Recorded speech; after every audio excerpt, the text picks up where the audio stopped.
It's time to make our weekly loaf of sandwich bread. We're going to start with 1.5 cups of warm milk. I use Lactaid, it's a lactose-free milk. 1 packet of yeast, which is about 2.5 teaspoons. Add 1 tablespoon of sugar. Adding sugar always makes people angry, so if you really want to know why I do this, put it in the comments and I'll make a video about it. Let your yeast sit for 10 minutes. After 10 minutes, it should look like this. If it doesn't look like this, your bread's probably not going to rise. Start with adding 3.5 cups of flour. You might need a little more, so keep an extra cup on the side just in case you need to add some later.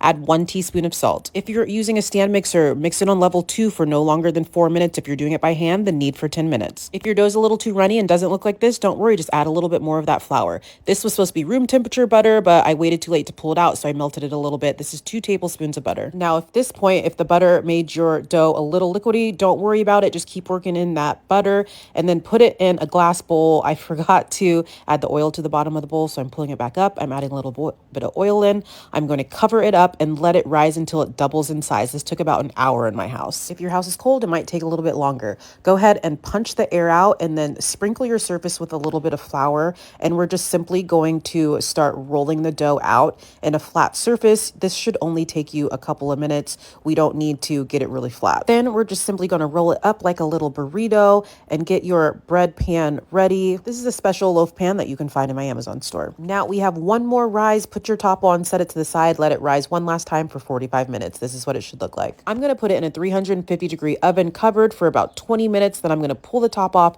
and put it back in there for another 10 minutes, raising the temperature to about 400. Now, this is the hard part. Don't be tempted by how good this bread smells. You have to let it cool completely before you start slicing it. Now, go grab a sharp knife and get to slicing because